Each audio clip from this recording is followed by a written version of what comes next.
आज आपल्याला काय करायचं, हे 12 काळा कॉम्प्लेक्स किंवा कंपाऊंड सेंटेन्समध्ये एकत्र येतील का? 12 काळांच्या जोड्या आपल्याला याच्यात आणायच्या आहे, मग जोडी जोडीनं येतील का? मग कॉम्प्लेक्स कंपाऊंड सेंटेन्समध्ये दोन क्रियापदे हे एकाच काळात असू शकतात किंवा भिन्न काळात असू शकतात, त्यांच्या जोड्या आम्हाला अभ्यासायच्या आहेत. पाहूया.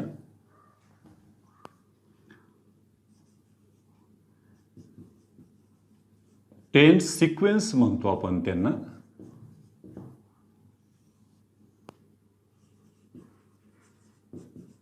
कॉम्प्लेक्स किंवा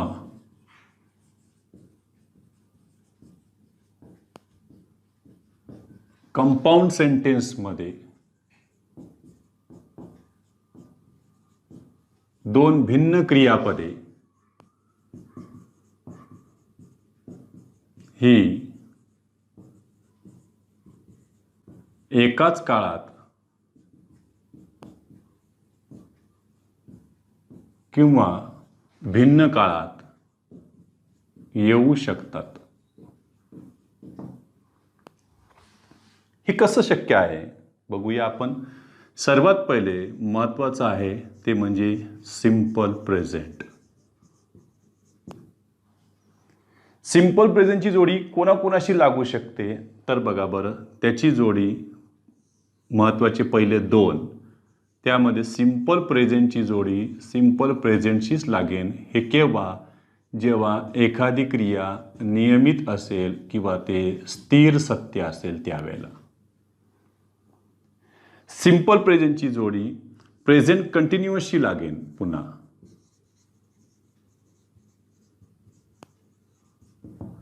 प्रेझेंट कंटिन्युअसशी केव्हा लागणार? जेव्हा इकडची क्रिया ही टेम्पररी असेल, टेम्पररी ॲक्शन,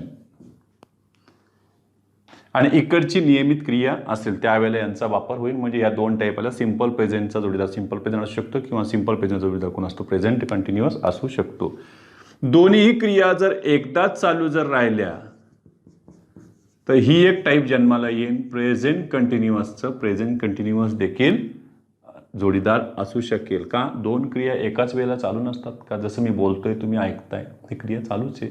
मी बोलतोय पण लिहितोय पण दोन्ही क्रिया चालूच आहेत माझ्या. तर मल्टी फंक्शन सुरू झालं आपलं. त्यामध्ये पुन्हा बघा, सिंपल प्रेझेंट हे फ्युचरच्या जोडीला जाईल.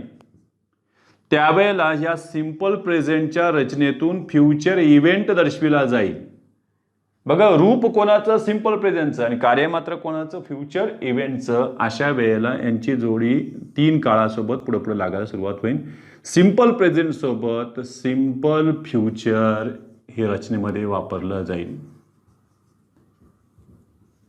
हे केव्हा शक्य आहे? जेव्हा भविष्यात लागोपाठ दोन क्रिया घडतील तेव्हा आहे सिंपल फ्युचर. दुसरं त्याच्यामध्ये फ्युचर कंटिन्युअस हे सुद्धा जोडीला येईल. कोणाच्या? सिंपल प्रेझेंटच्या. सिंपल प्रेझेंट त्याला काय दाखवेल? फ्युचर इव्हेंट दाखवेल. लक्षात ठेवा.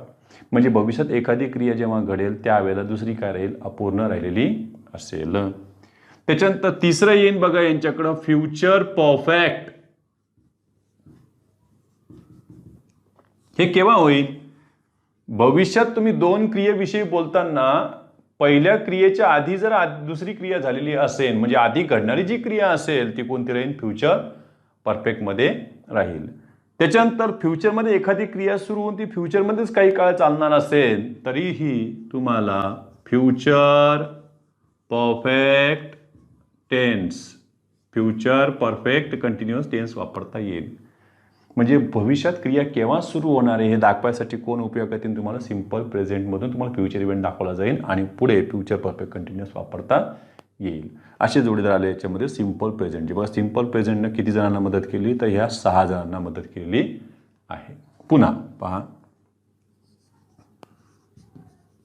सिंपल पास्ट कोणासोबत जोडी करू शकतो? तर सिंपल पास्ट सोबत सिंपल प्रेझेंट येऊ शकते. केव्हा? जेव्हा एखादी क्रिया नियमित असेल किंवा ते स्थिर सत्य असेल त्यावेळेला. ही एक जोडी लक्षात ठेवायचं आहे. त्याच्यानंतर सिंपल पास्ट सोबत आणखीन कोण येऊ शकते? तर सिंपल पास्ट सोबत येणारे सगळे पास्टच राहणार आहेत. सिंपल पास्टचा जोडीदार सिंपल पास्ट म्हणून असू शकतो, सिंपल पास्टचा जोडीदार पास्ट कंटिन्युअस असू शकतो, सिंपल पास्टचा जोडीदार पास्ट परफेक्ट असू शकतो, सिंपल पास्टचा जोडीदार पास्ट परफेक्ट कंटिन्युअस पण असतो. म्हणजे बघा एक एक टाईप आपण अभ्यासतोय. त्याच्यानंतर आणखीन सिंपल पास्ट कोणाला मदत करेल बघा. Present perfect plus simple past ही एक तुम्हाला जोडी अभ्यासायची आहे. म्हणजे भूतकाळात केव्हा सुरू झाली एखादी क्रिया हे दाखवायसाठी सिंपल पास्ट मदत करेल. त्यावेळेला सिन्स हे कंजंक्शन वापरले जाईन. म्हणजे एखादी भूतकाळातून स्थिती जर सुरू झाली असेल आणि ती वर्तमानातही कायम असेल तर त्यावेळेला तुम्ही प्रेझेंट परफेक्ट जोडीला वापरा. त्याच्यानंतर आणखीन येईल प्रेझेंट परफेक्ट कंटिन्युअस, त्याच्या जोडीला परत येईल सिंपल पास्ट. हे सुद्धा सिन्स या कंजंक्शनला जोडणारा जो टाइम क्लॉज असेल त्याच्यामध्ये सिंपल पास्ट वापरला जाईल. म्हणजे भूतकाळात केव्हा तरी एखादी क्रिया सुरू झाली आणि ती भविष्यातही चालूच राहील, म्हणजे वर्तमानातही संपलेली नसेल ती भविष्यात दिशेने निघाली असेल तर प्रेझेंट परफेक्ट कंटिन्युअस असं तुम्ही वापरू शकता. बघा हे 2, 3, त्याच्यानंतर 4, 5, 6, 7, 8, 9, 10, 11, 12, 13 आणि 14 सिक्वेन्स आम्हाला बघायच्या आहेत. तेवढा स्क्रीनशॉट काढून घ्या.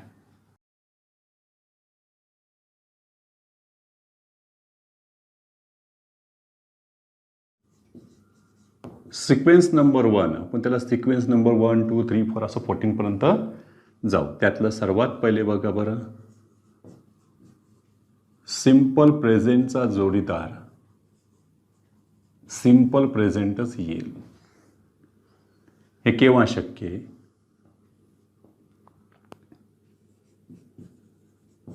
वाक्यात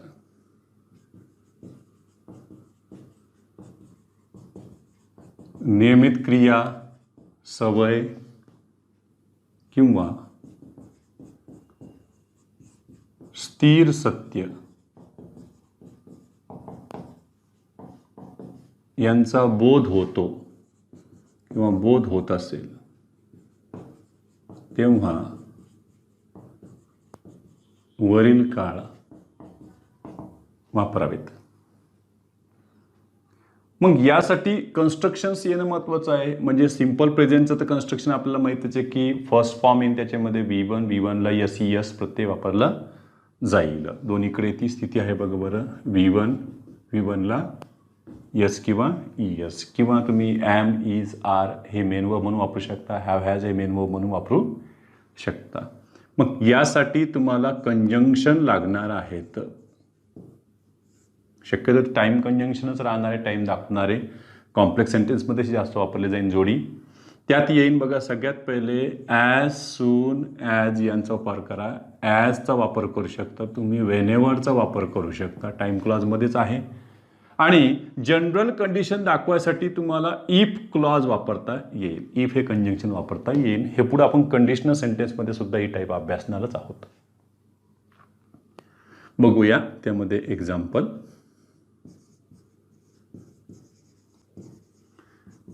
As soon as the sun rises, birds dash chirping. पहिला पर्याय दिला आम्ही तुम्हाला will start, दुसरा दिला आम्ही याच्यामध्ये started, तिसरं दिलं starts, चौथं दिलं फक्त start. आता एक कृती अभ्यास बघा. As soon as the sun rises, बघा ना सूर्य उगवताच पक्ष्यांचा चिवचिवाट कानी पडतो आपल्या. आणि मागे 2-3 महिन्याच्या काळामध्ये तसं झालं की बाहेरच्या वाहनांचा आवाजच बंद झाला होता, फक्त पक्ष्यांचाच आवाज आपल्याला ऐकू येत होता. As soon as the sun rises बघा, मग ती नियमित क्रिया निसर्गातील पुढे घडलेली आहे, बर्ड्स डॅश चर्पिंग. म्हणजे यामध्ये विल स्टार्ट येणार नाही आहे, स्टार्टेड पास्ट टेन्सचा आणि इकडं तर जोडीच नाही राहणार यांची सध्या तरी. मग याच्यामध्ये स्टार्ट्स का स्टार्ट दोन्ही प्रेझेंट आहे. मग बर्ड्स हे प्लुरल आहे आणि आपण एक नियम लक्षात ठेवायचा, प्लुरल म्हटलं तर PLURAL, त्याच्यामध्ये यस कुठेही नाही, म्हणजे वर्बला यस लावायचं नाही. उत्तर आलं याच्यामध्ये स्टार्ट्स, बर्ड्स स्टार्ट चर्पिंग. हे झालं त्याचं आन्सर. इफ वॉटर फ्रीजेस, बघा विज्ञानातलं सत्य, इट डॅश इनटू आईस. मग पर्याय आम्ही दिला बघा बरं, विल टर्न की टर्न्स, दोनपैकी एक. इफ वॉटर फ्रीजेस, जर पाण्याला आपण गोठवलं तर त्याचं रूपांतर कशात होईल? बर्फातच होईल. होते, होईल म्हणायची गरज नाही, होतेच. इथं काय येईल? It turns into ice. बघा, she dash to meet me whenever she dash time. पहिलं दिलंय आम्ही will come finds, दुसरं comes will find, तिसरे comes finds. कोणते घ्यायचे? बघा, तिची नियमित कृती असेल तर ते घेऊ शकता तुम्ही. शी डॅश टू मीट मी, जेव्हा जेव्हा तिला वेळ मिळतो तेव्हा तेव्हा ती मला भेटायला येते. मग काही याच्यामध्ये she comes to meet me whenever she finds time. पुन्हा बघा, as soon as he starts reading. बघा, तो वाचायला जसं सुरुवात करतो तर प्रॉब्लेम काय होतो बघा बरं. ही डॅश अ हेडॅक. हेडॅक हे लक्षण आहे म्हणून त्याला आर्टिकल वापरलंय आपण, लक्षात. चल मग याच्यामध्ये विल गेट का फक्त गेट्स? त्याची सवय असन. बघा बरं, as soon as he starts reading, जसंच तो वाचायला बसतो तसं त्याचं डोकं दुखतं.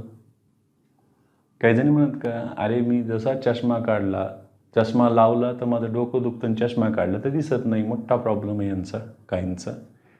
काही जणांचं नाही का, अरे जोपर्यंत मी चहा घेत नाही तोपर्यंत मला फ्रेशच वाटत नाही, जसाच मी चहा घेतो तसंच मला फ्रेश वाटतं. काय सवय लावून घेतली चहाची? बऱ्याच काही सवय आणखीन काही लावून घेतलेल्या आहे काही. बघा, as soon as he starts म्हणजे याच्यामध्ये सवय लावून घेतली. इथं काय आले? Gets. As soon as he starts reading he gets the headache. तर ही झाली पहिली टाईप, जी सिम्पल प्रेझेंटचं जोडी दाखवून राहील. याच्यामध्ये सिम्पल प्रेझेंट राहील. चला, सिक्वेन्स नंबर 2.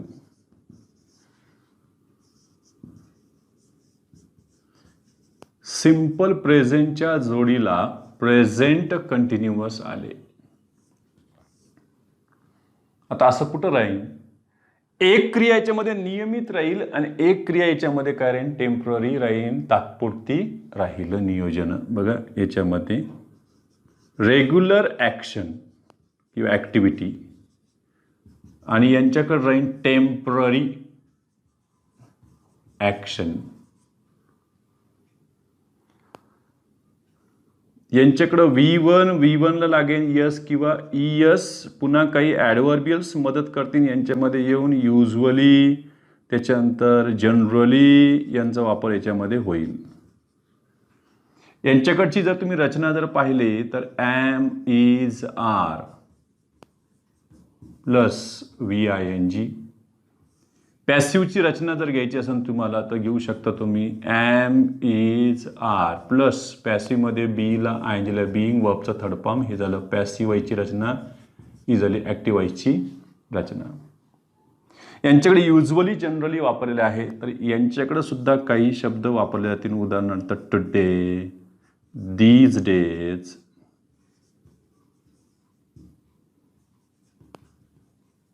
ॲट दिस आवर यासारखे तुम्ही शब्द वापरू शकता.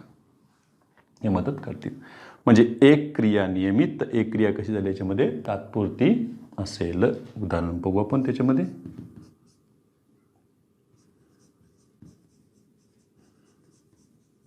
ही usually takes coffee but today he dash tea. सांगा, याच्यामध्ये घेतलं आम्ही टेक्स आणि दुसरं घेतलं इज टेकिंग. उत्तर काय याच्यामध्ये इज टेकिंग. नेहमी काय घेतो तो कॉफी, आज काय घेत आहे मात्र चहा. मग त्याची तात्पुरती काय सवय बदलली. दुसरं पहा,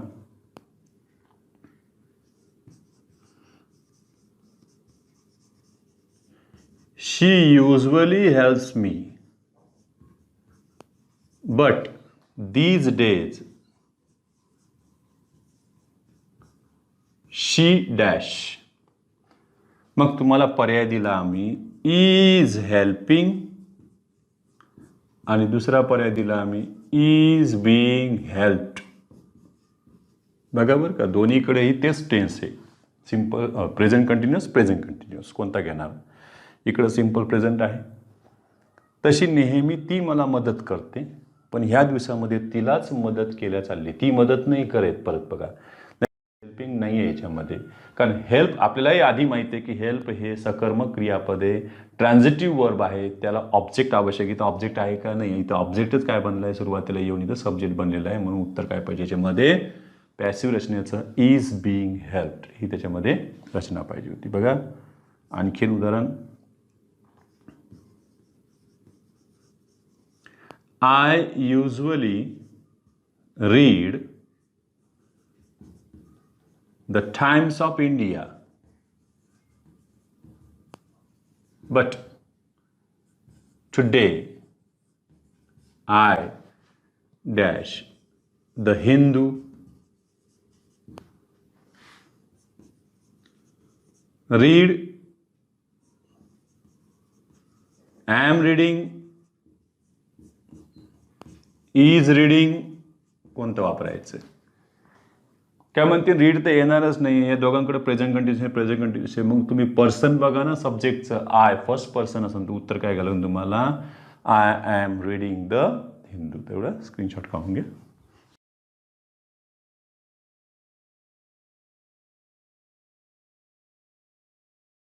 सिक्वेन्स नंबर 3,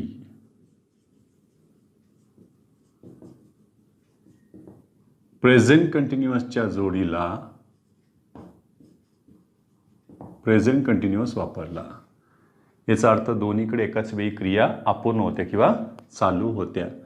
रचना आता आपल्याला माहीतच आहे प्रेझेंट कंटिन्युअसची, am, is, are, V I N G. तीच रचना यांच्याकडे येणार आहे, am, is, are, V I N G. यांच्याकडे बघा, वाक्यात दोन्ही क्रिया एकाच वेळी अपूर्ण किंवा चालू असतात. तसेच या काळातून भविष्यात घडणाऱ्या क्रियेविषयी बोलले जाते. म्हणजे एखादी क्रिया नजीकच्या भविष्यात घडणार असेल तर त्याचं प्रेझेंट कंटिन्युअसमधून देखील तुम्हाला तो काळ दर्शविता येईल. ती रचना तुम्हाला दर्शविता येते. पहा बरं याच्यामध्ये,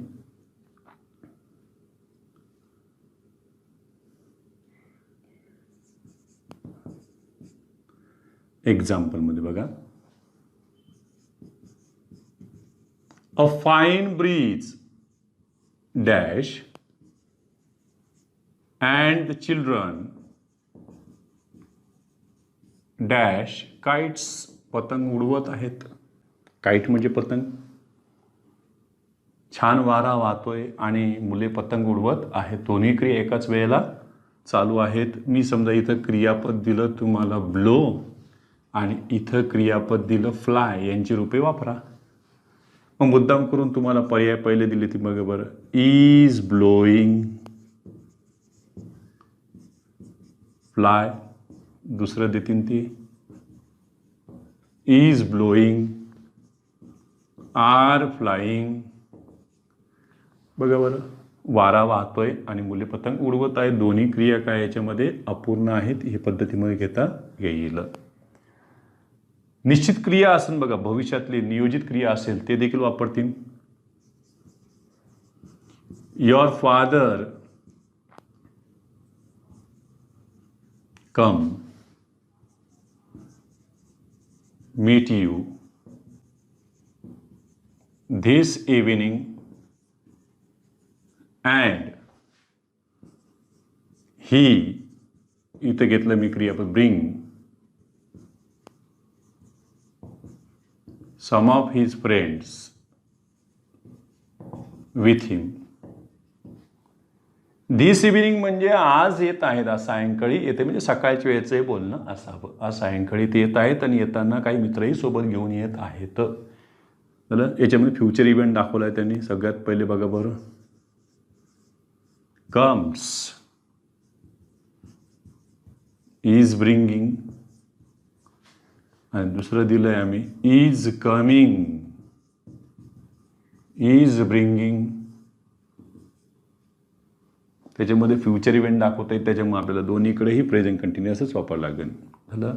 your father is coming to meet you this evening and he is bringing some of his friend with him. येताना एकटे येत नाही, ते मित्रांनाही सोबत घेऊन येत आहेत. ही झाली प्रेझेंट कंटिन्युअस, प्रेझेंट कंटिन्युअसची जोडी. पुढे सिक्वेन्स नंबर 4 यात येत आहे सिंपल प्रेझेंटच्या जोडीला सिंपल फ्युचर. यामध्ये सिंपल प्रेझेंटची रचना जरी तुम्हाला प्रेझेंटचीच वाटत असली तरी त्यातून ते फ्युचर इव्हेंट दाखवतीनं. याच्याकडे रचना ॲक्टिव्ह वॉइसचा जर विचार केला तर विल किंवा शाल प्लस बेस फॉर्म, आणि पॅसिव्ह वॉइसची रचनेचा जर विचार केला तर विल किंवा शाल प्लस बी प्लस वर्बचं थर्ड फॉर्म. हे झालं पॅसिव्ह वॉइसची रचना आणि ही झाली ॲक्टिव्ह वॉइसची रचना. ह्या दोन्ही क्रिया कुठं घडणार आहेत बघा बरं. दोन्ही क्रिया नजीकच्या भविष्यात घडणाऱ्या असतात. त्यापैकी पहिली क्रिया ही सिंपल प्रेझेंटच्या रचनेतून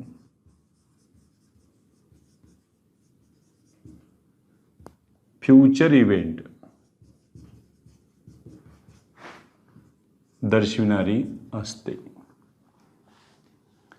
मग आता यासाठी काही ना काहीतरी कंजंक्शन्स येतील, कारण यासाठी कॉम्प्लेक्स सेंटेन्स लागणार आहे.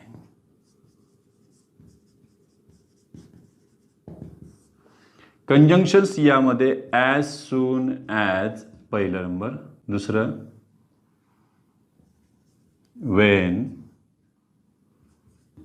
टिल, अनटिल, हे सगळे टाइम क्लॉज दाखवणारे कंजंक्शन्स आहेत. आणि वैशिष्ट्य एक लक्षात ठेवायचं आहे, ॲज सून ॲज असो का वेन असो का टिल असो का अनटिल असो, हे टाइम क्लॉज दाखवणार आहे. थोडक्यामध्ये ॲडव्हर्बियल क्लॉज ऑफ टाइम त्याला म्हणतात. आणि या टाइम क्लॉजमध्ये बघा, या टाइम क्लॉजमध्ये तुम्हाला कर्त्याच्या पुढं सिंपल प्रेझेंटचीच रचना वापरायची, आणि पुढे येणाऱ्या मेन क्लॉजमध्ये किंवा याच्या मागे येणाऱ्या मेन क्लॉजमध्ये तुम्हाला सिंपल फ्युचरची रचना वापरायची आहे. यांना तुम्हाला नकारार्थीमध्ये सुद्धा घेता येऊ शकतात. विलचं तुम्ही विल नॉट करायच्या ऐवजी तुम्ही ओंट, शाल नॉट करायच्या ऐवजी शांट हे वापरू शकता. पाहूया याच्यामध्ये example number 1. As soon as I reach the station,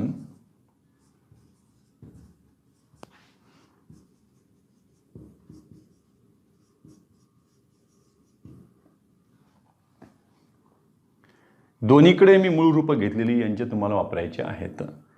म्हणजे मी जसा स्टेशनला पोहोचेल, म्हणजे बघा बरं आताच ठरवून ठेवलं आहे, जसंच मी स्टेशनला पोहोचेल तसंच मी त्याला चाब्या देईन. म्हणजे पोहोचला आहे का नाही, भविष्याच्या दोन्ही क्रियांचं नियोजन झालंय. ही क्रिया होताच ती क्रिया होईल. बघा बरं, मग याच्यामध्ये आम्ही पर्याय दिला तुम्हाला, शॅल रीच, शॅल गिव, आणि दुसरं दिलं आम्ही रिचेस, शॅल गिव, तिसरं दिलं आम्ही रिच्ड, शॅल गिव, चौथं दिलं आम्ही रिच, शॅल गिव. कोणतं कन्फर्म आहे याच्यातलं? शाल रिच, शाल गिव हे होणारच नाही आहे, कारण दोन्हीसाठी तुम्हाला फ्युचरची लगेच रचना वापरता येणार नाही. एक तुम्हाला सिम्पल प्रेझेंट आणि दुसरं तुम्हाला सिम्पल फ्युचर. चला, हे घ्यायचं आहे का रिचेस? नाही घेता येणार, कारण आय फर्स्ट पर्सन सिंग्युलर त्याच्यासोबत इयस लागणार नाही. हे गेले, हे पण गेले. पास्ट आणि फ्युचर अशी जोडी लागणार नाही. उत्तर कोणाला याच्यामध्ये? As soon as I reach the station I shall give him the keys. त्याच्यामध्ये एवढं स्क्रीनशॉट काढून घ्या. आणखी उदाहरणं आपण पाहूया.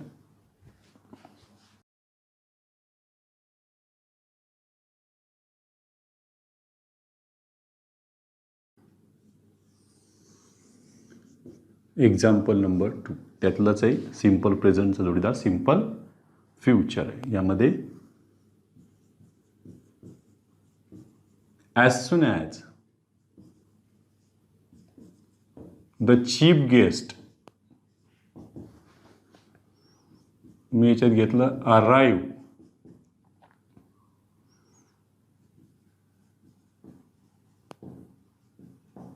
The audience stand up. यात पहिला पर्याय दिला आम्ही विल अराईव्ह,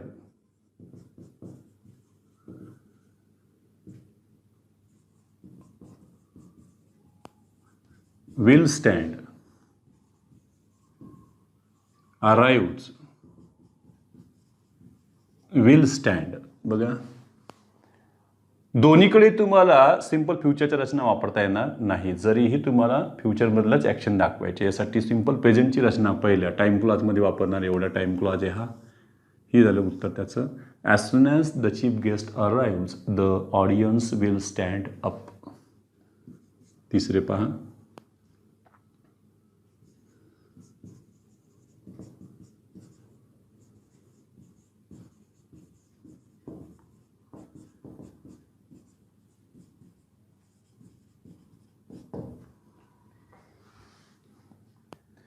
येथेच मी त्याची वाट पाहिन त्यासाठी, जोपर्यंत तो येत नाही. बघूया आपण याच्यात घेतलंय shall wait, returns, shall wait, will return. Time clause कुठे येतो पाहू ना आपण. टाइम क्लॉज कशामध्ये? As soon as, when, till, until यानं सुरू झालं तर करताच्या पुढे तुम्ही सिम्पल प्रेझेंटमधून फ्युचर इव्हेंट दाखवू शकता. म्हणजे याच्यामध्ये टाइम क्लॉज बघा बरं, टिल, ही, रिटर्न्स. हा जर टाइम क्लॉज म्हणजे याला सिम्पल प्रेझेंटची रचना पाहिजे. इथं सिम्पल प्रेझेंटची रचना आहे, इथं सिम्पल प्रेझेंटची रचना आहे का? नाही आहे. म्हणजे हा पर्याय चूक आहे. हे झालं उत्तर त्याचं आहे. शोधताना व्यवस्थित शोधावेत. बघा, I not buy tomatoes till their prices come down. Me tomato तोपर्यंत विकत घेणार नाही जोपर्यंत त्यांच्या किमती खाली येत नाहीत. नाही तर त्या टोमॅटोला असा दोरा बांधून भाजीत टाकून बाहेर काढायची वेळ ती बघा. एवढे टोमॅटो महाग होऊन जातात कधी कधी. नाही तर एवढे स्वस्त असतात की विचारूच नका. की ते म्हणतात एक तर विकत घेऊन जा, नाही तर फुकट तरी घेऊन जा. शेतकऱ्यांची फार अवस्था बिकट आहे. झालं, भाव चांगला जरी मिळाला तरीही तो मिळत नाही आहे वेळेवर. याच्यात दिलं आहे आम्ही सगळ्यात पहिले do not buy, will come. दुसरं शॅल नॉट बाय, कम. दोनपैकी मुद्दाम मी दोनच देतोय पर्याय, फक्त ए का बी त्याच्यातला. टाइम क्लॉज परत बघा, I dot dot dot dot tomato still year, हे त्याला टाइम क्लॉज म्हणजे प्रेझेंटची रचना तिकडच्या साईडला पाहिजे, इकडं नाही, हे चालणार नाही. उत्तर झालं हे, I shall not buy tomatoes till their prices come down. जो पण त्याची किमती खाली येत नाही तो पण मी विकत घेणार नाही. असं तुम्ही till, until, as soon as, त्याच्यानंतर वेन यांचा वापर करून उत्तरे काढू शकता. ठीक आहे, तर एवढं स्क्रीनशॉट काढून घ्या.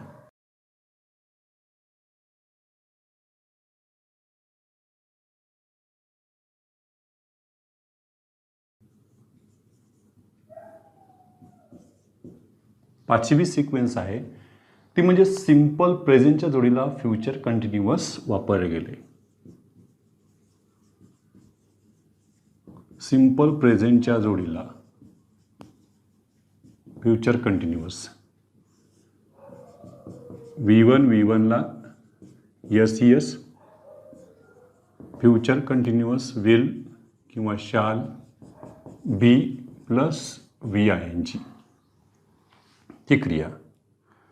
म्हणजे यात भविष्यात घडणाऱ्या दोन क्रियेविषयी बोलत असताना त्यातील एक क्रिया जेव्हा घडेल त्यावेळेला दुसरी क्रिया अपूर्ण राहण्याचा अंदाज यातून व्यक्त केलेला असतो. बघा, भविष्यातील दोन क्रियांपैकी एक क्रिया जेव्हा घडेल तेव्हा दुसरी क्रिया अपूर्ण राहण्याचा अंदाज व्यक्त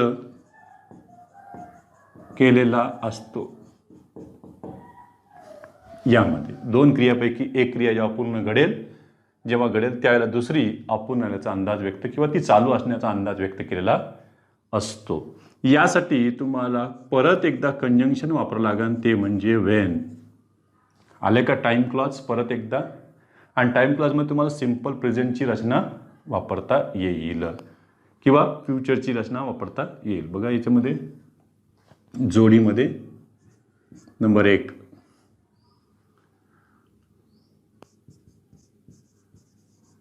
व्हॉट. आता मी लगेच क्वेश्चन मार्कच देणार त्याला, म्हणजे प्रश्नचिन्ह आले पुढं तर समजायचं प्रश्नार्थक रचना आपली पक्की असली पाहिजे. बघा बरं, व्हॉट डॅश वेन आय मी इथली रचनेमध्ये काहीच घेतलेलं नाही. आणखीन बघूया प्रश्नार्थी रचनेमध्ये जमेल का. पहिली रचना दिली बघा बरं, ही विल बी डुईंग, आणि दुसरी रचना याच्यामध्ये will he be doing. Question mark आहे, लक्षात ठेवायचं. प्रश्नचिन्ह म्हणजे इंट्रागेटिव्ह सेंटेन्समध्ये तुम्हाला कर्त्याच्या आधी सहाय्यक क्रियापद घ्यावे लागेल, जरी दोन्हीकडेही फ्युचर कंटिन्युअस टेन्स आहे. बघा बरं, जेव्हा मी त्याला भेटेल त्यावेळेला तो काय करत असेल, तसं नाही का, ती सध्या काय करत असेल, ती सध्या काय करते, असे चित्रपट येऊन गेलेत. मग व्हॉट हे तर घेता येणार नाही तुम्हाला. सब्जेक्टच्या नंतर तुमचं वर्ब आलेलं आहे. आपला वर्बचा आपण हेल्पिंग वर्ब हे आधी पाहिजे, कोणाच्या, सब्जेक्टच्या आधी. हे उत्तर होईल. बघा, what will he be doing when I meet him. जेव्हा मी त्याला भेटेल तेव्हा तो काय करत असेल. मग त्याची क्रिया आपण असेल, चालू असेल, त्याचा अंदाज तो व्यक्त करतोय. नंबर 2 बघा, वेन यू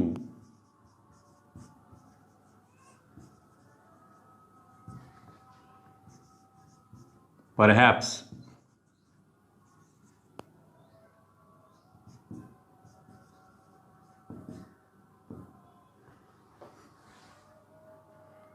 जेव्हा तू माझ्या घरी निघशील, येशील, त्यावेळेला कदाचित काय चालू असेल, पाऊस चालू असेल. मग चला, पहिलं हे टाइम क्लॉज झालेलं आहे, परत लक्षात ठेवायचं आहे. आम्ही द्यायला काय, तुम्हाला पहिलीच रचना देऊन टाकू. बघा, विल रीच, त्याच्या पुढे घेऊ आम्ही विल बी रेनिंग, आणि दुसरे दिलं आम्ही रिच will be raining.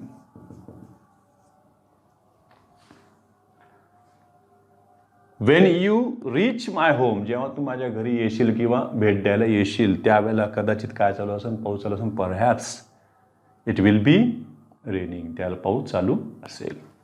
पुन्हा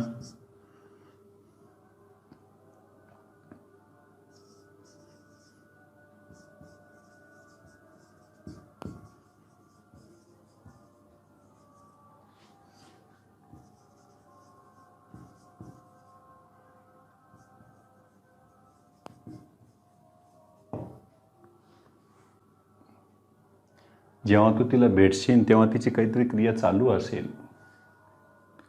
त्याच्यामध्ये बघा बरं, will be watering meet, will be watering, will meet. एक क्रिया जेव्हा घडेल त्याला दुसरी क्रिया अपूर्ण राहिलेली असेल. हे झालं त्याचं उत्तर. She will be watering the plants when you meet her. जेव्हा तू तिला भेटशील तेव्हा तिचं ते काहीतरी कार्य अपूर्ण असेल, तिला ते कार्य पूर्ण करू देशील. झालं. हे झालं सिम्पल प्रेझेंटचं रिझल्ट पुन्हा त्यामध्ये फ्युचर कंटिन्युअस. त्यापुढे आपल्याला अभ्यासाचं 6वा, ते म्हणजे 6वी सिक्वेन्सेस सिम्पल प्रेझेंटच्या जोडीला येईन फ्युचर परफेक्ट. सिक्वेन्स नंबर 6,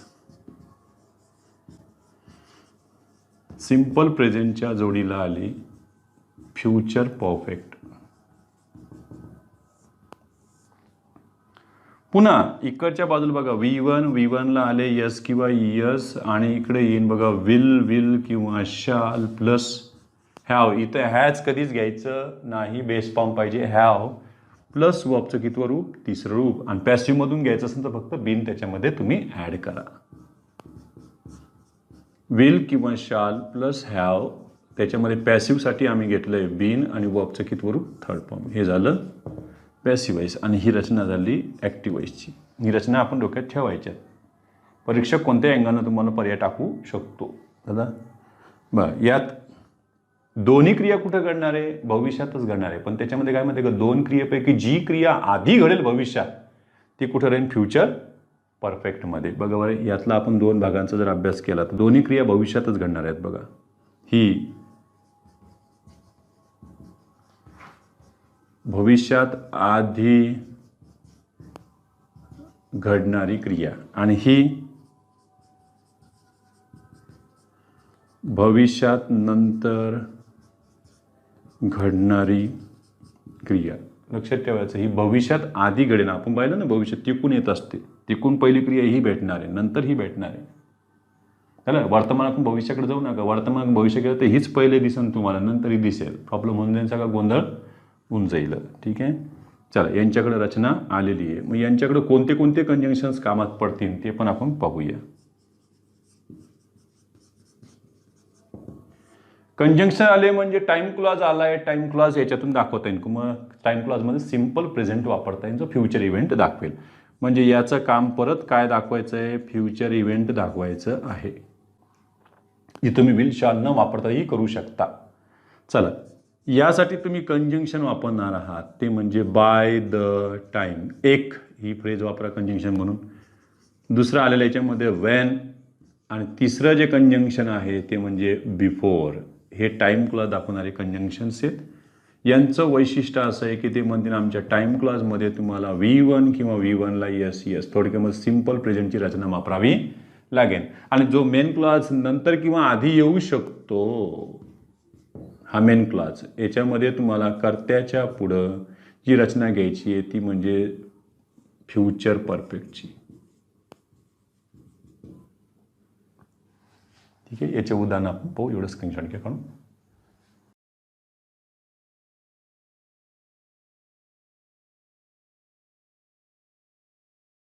याच सिक्वेन्सची आपण उदाहरणं घेतोय. त्यातलं पहिलं पहा, bye the time I reach home mother finish cooking, म्हणजे मी घरी पोहोचण्याआधीच आईनं स्वयंपाक केलेला असेल, म्हणजे तुम्ही पोहोचण्यानंतर त्याच्या आधीच तुम्हाला एक क्रिया आधी झालेली दिसेल. जसं नाही का की पोलीस येण्याच्या आधीच मर्डर झालेला असतो किंवा पोलीस येण्याच्या आधीच मर्डर झालेला असेल. काही जण क्रिया पण करून देतात पुढे, अंदाजच लावून ठेवतात सगळ्या गोष्टींचा. चला मग यामध्ये घेतलंय रे, सगळ्यात पहिलं पर्याय टाकला तुम्हाला शॅल रीच, मुद्दाम भविष्यातला. Will have finished, will have finished हा पहिला पर्याय. दुसरा दिला आम्ही रिच विल हॅव फिनिश्ड. कोणता घेणार? परत मुद्दाम मी दोनच पर्याय ठेवलेले आहेत, नाही तर मला आणखीन एक तिसरा पर्याय तयार करता येईल त्याच्यामध्ये. त्याच्यात तिसरा पर्याय रिचेस, लगेच विल हॅव फिनिश्ड. चौथाही पर्याय तयार करता येईल मला, rich will has finished. Will has तर होतच नाही आपल्याला माहिती. मग सांगा इथं शॅल रिच घेता येईल का आपल्याला? हे दोन्ही फ्युचर घेता येणार नाही, जरी फ्युचरमधलेच असल्या कृती तरी. आम्हाला सिम्पल प्रेझेंटच्या रचनेतून फ्युचर इव्हेंट दाखवायचा आहे. बाय द टाइम म्हणजे टाइम क्लासमध्ये तुम्ही सिम्पल प्रेझेंट वापरला. By the time I reach home mother will have finished cooking. दुसरं उदाहरण घेतले बघा, the movie begin before we reach the theatre. मुद्दाम दोन्हीकडे मी रिकाम्या जागा ठेवतोय जेणेकरून आपल्याला हे टाइम कंजंक्शन कामात पडतील. हा आला इथून बिफोर पासून हे झालं टाइम कंजंक्शन, म्हणजे इथं तुम्हाला सिम्पल प्रेझेंट हवा आहे. एवढी टेक्निक घ्या. चला यामध्ये घेतलंय आम्ही विल बिगिन, त्याच्यामध्ये घेतलं आम्ही विल रीच. दुसरं घेतलं आम्ही विल हॅव बिगॅन रीच. तिसरं घेतलं आम्ही त्याच्यामध्ये विल हॅव बिगन रीच. तीनपैकी कोणतं घ्यायचं आहे आता याच्यामध्ये? पहिलं तर दोन्ही सिम्पल फ्युचर ही तर रचना यांच्याकडे चालणारच नाही आहे. दोन्हीकडेही तुम्हाला ती रचना घेता येणार नाही आहे. म्हणजे आम्ही पोहोचण्याआधीच सिनेमा चालू झालेला असेल, अंदाज लावलेला असतो. काही जण नाही का अंदाज लावतात, अरे आपण स्टेशनला जाण्याच्या आधीच रेल्वे निघून जाईल, असे काही काळ्या जिभेचे असतात बोलणारे, त्यांना तो सोबत घेऊच नाही. आणि तसंच होतं बघा. आणि काही इतके आशावादी असतात की 5-10 मिनटं जरी लेट निघले तरी त्यांना खात्री असते की नाही ट्रेन लेट होईल, लेट होईनच ट्रेन, आणि त्यांना भेटतीच बघा ट्रेन. हे आशावाद असतो ना याच्यामध्ये. पहा मग आता विल हॅव बिगन का विल हॅव बिगॅन का विल हॅव बिगन, याच्यामध्ये आपल्याला बघायचं आहे. मग विल हॅव बिगन घ्यावं लागेल आपल्याला थर्ड फॉर्म आपल्याला माहीत आहे ना हा नियम. चला हे आय एन असलं तर फर्स्ट फॉर्म असतं, त्याच्यामध्ये ए एन असलं तर सेकंड फॉर्म, हे फर्स्ट फॉर्म, आणि तिसरं लक्षात ठेवायचं यू एन वाले. तसं बघा बिगिन बिगॅन बिगन, रिंग रँग रंग, सिंग सॅंग संग, ड्रिंक ड्रँक ड्रंक, सिंक सॅंक संक, ते लावत बसत. तिसरे घेतले त्याच्यामध्ये बघा when you arrive I write 4 letters. जेव्हा तू येशील तोपर्यंत माझे 4 पत्र लिहून झालेले असतील. वा काय अंदाज व्यक्त केलाय. पहिलं घेतलं आहे आम्ही इथं अराईव्ह, पुढे घेतलं आहे आम्ही शाल हॅव रिटर्न, दुसरं घेतलं आहे आम्ही will arrive shall have return. Confirm कोणतं याच्यातलं? दोन्ही फ्युचरमधलेच आहेत. उत्तर काय झालं याच्यामध्ये? टाइम क्लासमध्ये तुम्हाला सिम्पल प्रेझेंट हवा आहे. जास्तीत जास्त प्रॅक्टिस ही करता आली पाहिजे आपल्याला. पुढे बघा bye the time I reach the station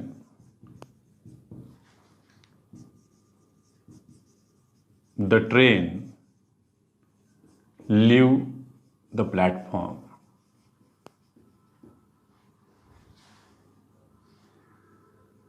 जाण्याच्या आधीच निघून गेलेली असेल. बरं ठीक आहे, पहिलं घेतलं आहे आम्ही इथं. Shall reach will have left, आणि दुसरं घेतलं आहे आम्ही इथं मध्ये रीच विल हॅव लेफ्ट. उत्तर काय झालं त्याच्यामध्ये? By the time I reach the station the train will have left the platform. तर एवढा स्क्रीनशॉट काढून घे.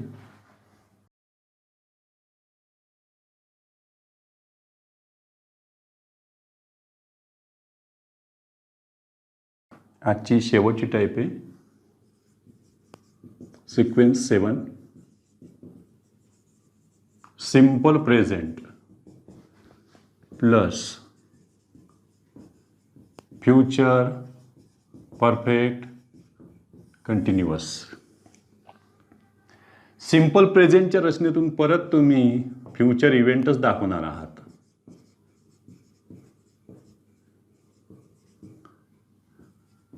यामध्ये बघा बरं, विल किंवा shall, have plus been plus VING. ती क्रिया किती काळ चालणार आहे ह्यासाठी तुम्ही फॉर ह्या प्रेपोजिशन फ्रेजनं तुम्ही टाईम एक्सप्रेशन दाखवणार आहे फ्युचरमधलं. मग यासाठी परत एकदा तुम्हाला टाईम क्लॉजची मदत घ्यावी लागेल. बघा, भविष्यात एखादी क्रिया सुरू होऊन ती भविष्यातच काही काळ अपूर्ण राहते, त्यावेळेला यांचा वापर करा. बघा, परत एकदा यांच्यामध्ये कंजंक्शन तुम्हाला व्हेन वापरावं लागेल. व्हेन किंवा बाय द टाईमचा तुम्ही वापर करा.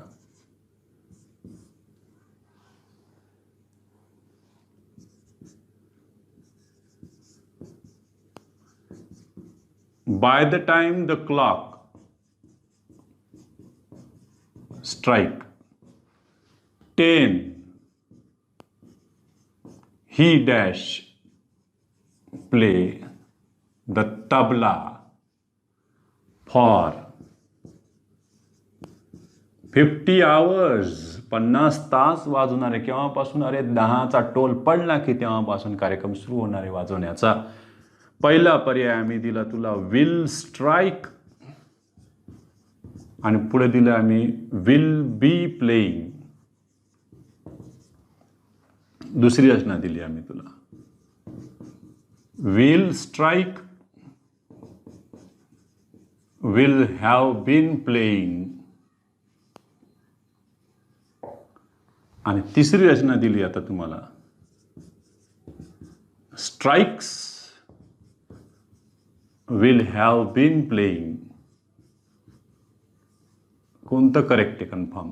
तर तुम्हाला हा टाइम क्लॉज आहे, त्याच्यामुळे तुम्हाला सिंपल प्रेझेंटमधून फ्युचर इव्हेंट दाखवता येईल. त्याच्यामुळे हे दोन पर्याय तर चालणारच नाही आहे. उत्तर कोण झालं याच्यामध्ये? बघा बरं, bye the time the clock strikes 10 he will have been playing the tabla for 50 hours.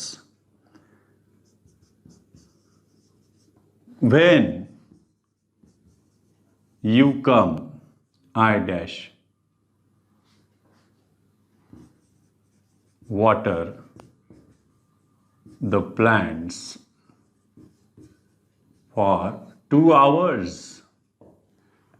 अरे जेव्हा तू येशील म्हणजे तू आल्यापासून तर पुढचे 2 तास मी बिझी असणार आहे. कशात? पाणी देण्यामध्ये. चला पहिलं आपण will come,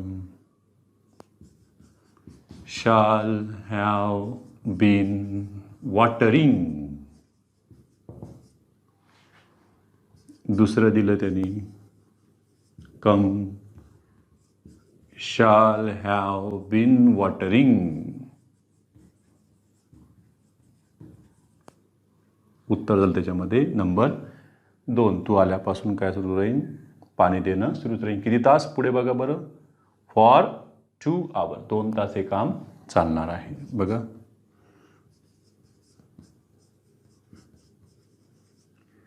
by the time you come, the laborers dig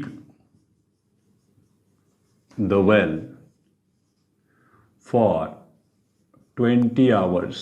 20 तास ते विहीर खोदणार आहेत. खोदू त्यांना. पहिला पर्याय will be digging. दुसरा will have been digging. त्यांची क्रिया 20 तास चालणार आहे पुढे. ते झालं याचं काळ. तेवढा स्क्रीनशॉट काढून घ्या. इथं आपण 7 सिक्वेन्स घेतलेले आहे. उद्याच्या तासाला आपल्याला आणखीन 7 सिक्वेन्स पूर्ण करायचे आहेत. तर एवढा स्क्रीनशॉट काढून घ्या.